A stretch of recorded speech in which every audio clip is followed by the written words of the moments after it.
جلسوں کے نام پر کیا کیا ہو رہا ہے ہمارے یہاں، کیا کیا فرق ہے، اتنے جلسے ہو رہے ہیں مگر ہمارا نوجوان نماز سے آتی دور ہے۔ اللہ نے فرمایا لا تلہکم اموالکم ولا اولادکم عن ذکر اللہ، مال کے چکر میں تم اللہ کو بھول نہ جانا، اولاد کے چکر میں تم اللہ کو بھول نہ جانا۔ اور آج اگر کوئی اللہ کو بھول گیا، اس کی زندگی میں سب کچھ ہے، اللہ نہیں ہے، اللہ کا ذکر نہیں ہے، نماز نہیں ہے، اللہ کو یاد نہیں کرتا ہے، تو دنیا میں تو جو ہوگا ہوگا، آخرت میں کیا ہوگا؟ وَمَنْ أَعْرَضَ عَنْ ذِكْرِي فَإِنَّ لَهُ مَعِيشَةً ضَنْكًا، جو ہمیں یاد نہیں کرے گا، جس کی زندگی میں سب کچھ ہوگا لیکن اللہ نہیں ہوگا، اس کی زندگی کو ہم بے چینی والی زندگی بنا دیں گے۔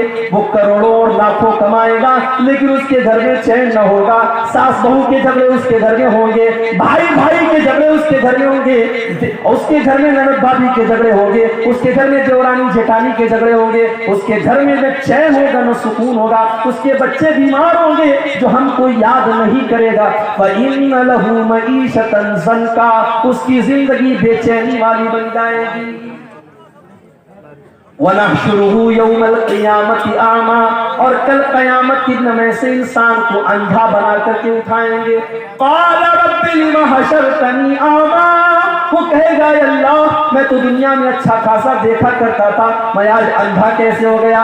اللہ فرمائے گا كَذَلِكَ أَتَتْكَ آيَاتُنَا فَنَسِيتَهَا وَكَذَلِكَ الْيَوْمَ تُنسَى، میرے بندے تیرے سامنے قرآن کی آیتیں پڑھی گئی، تیرے سامنے نماز کی اہمیت بتائی گئی، تیرے سامنے بے حیائی کی برائی کی گئی، مگر تو بے حیائی کے کام کرتا رہا، تو نماز کو چھوڑتا رہا، تو اللہ کی یاد سے غافل رہا۔ جب تو دنیا میں اندھا بن گیا تو آج ہم نے تجھ کو اندھا بنا دیا۔ تو یہ پہلی آیت ہے کہ اپنے مال اور اولاد کے چکر میں اللہ کو مت۔ وَمَن يَفْعَلْ ذَلِكَ، اور جو مال کے چکر میں اللہ کو بھول جائے گا، جو اولاد کے چکر میں اللہ کو بھول جائے گا، فَأُولَٰئِكَ هُمُ الْخَاسِرُونَ، اس سے زیادہ گھاٹے کا سودا کوئی نہیں کر رہا ہے۔ ہم یہ سمجھ رہے ہیں کہ صاحب ہم دکان کر رہے ہیں نماز چھوڑ کر کے، ہماری دکان میں بڑی برکت ہو رہی، بڑا پیسہ آ رہا ہے۔ نہیں، پیسہ تو آ رہا ہے مگر آپ گھاٹے کا سودا کر رہے ہیں۔ جانتے ہو فائدے کا سودا کس کو کہتے ہیں؟ آؤ ایک مثال آپ کو دیتا ہوں، فائدے کا سودا کس کو کہتے ہیں۔ اللہ کے نبی اپنے صحابہ کے ساتھ بیٹھے ہوئے،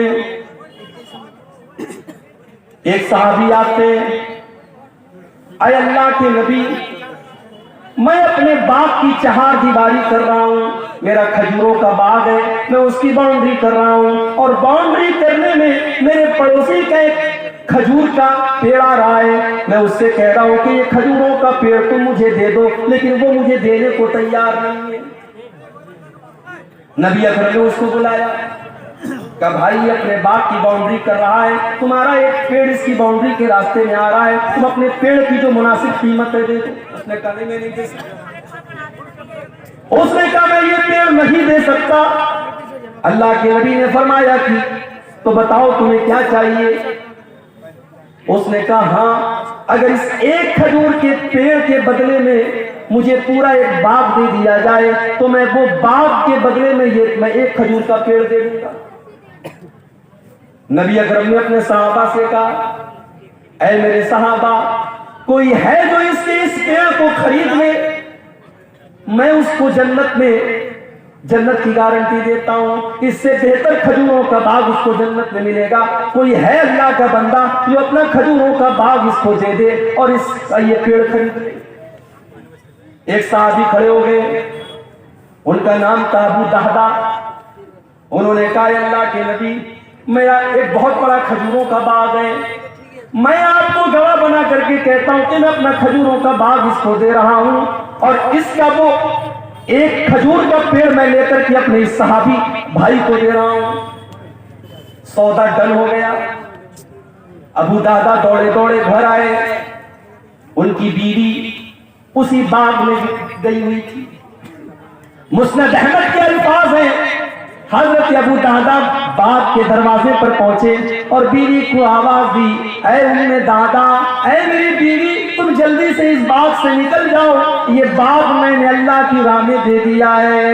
اے میری بیوی، میں نے ایک کھجور کے پیڑ کے بدلے میں اس باغ کو خرید لیا ہے، اس باغ کو بیچ دیا ہے، اور مجھے اللہ کے نبی نے اس پر جنت میں اس سے بہترین باغ کی گارنٹی دی ہے۔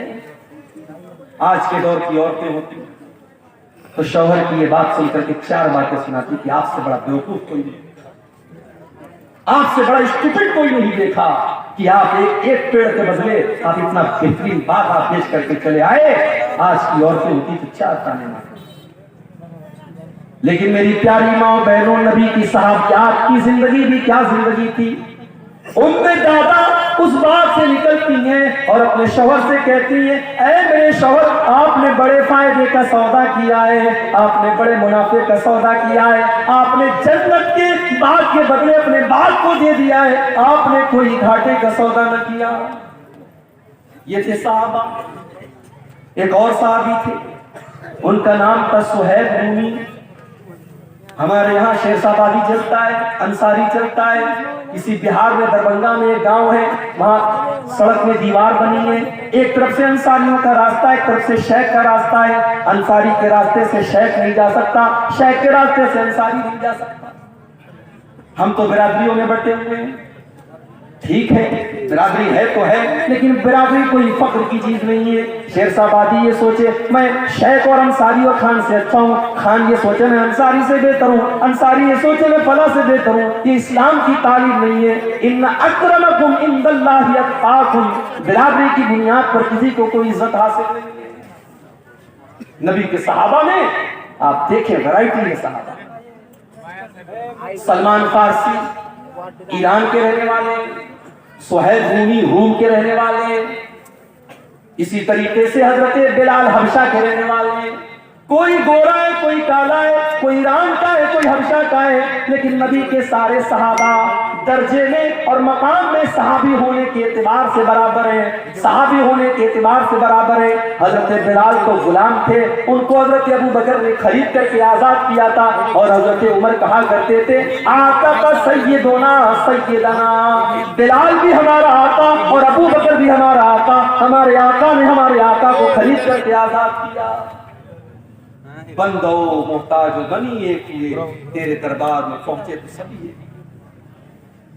اگر اللہ نے آپ کو توفیق دی ہوگی، آپ نے حج کیا ہوگا، آپ نے عمرہ کیا ہوگا، آپ نے دیکھا ہوگا کہ اللہ کے گھر کا طواف کرنے میں گورے اور کالے کا کوئی فرق نہیں، انصاری اور شیخزادی کا کوئی فرق نہیں، امیر اور غریب کا کوئی فرق نہیں، سارے کے سارے لوگ ایک ہی آواز دے رہے، لبیک اللہم لبیک کی صدائیں دے رہے، ایک ہی آواز ہے، ایک ہی ڈریس کوڈ ہے، ایک ہی گھر کا طواف کر رہے ہیں، اور ایک ہی مقصد ہے کہ اللہ راضی ہو جائے۔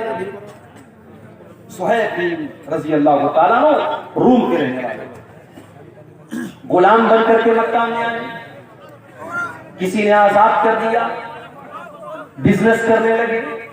اللہ نے تجارت میں برکت رکھی ہے، تجارت میں برکت ہے۔ علماء کہتے ہیں کہ سب سے بہترین پیشہ کھیتی کرنا ہے، اور کھیتی کرنے کے بعد سب سے بہترین پیشہ تجارت ہے۔ تجارت میں اللہ نے بہت برکت رکھی ہے۔ حضرت سہیب رومی رضی اللہ تعالیٰ نے تجارت کی، بزنس کیا، اور اللہ نے برکت دی، بہت پیسہ کمایا۔ نبی اکرم کے اوپر ایمان لائے، صحابی ہو گئے۔ پھر ایک ایسا موقع آیا کہ اللہ کے پیارے نبی مدینہ چلے گئے، سہیب رومی ابھی مکہ میں ٹھہرے ہوئے ہیں، ان کو اپنا کاروبار بھی دیکھنا ہے، اپنے گھر والوں کو بھی دیکھنا ہے۔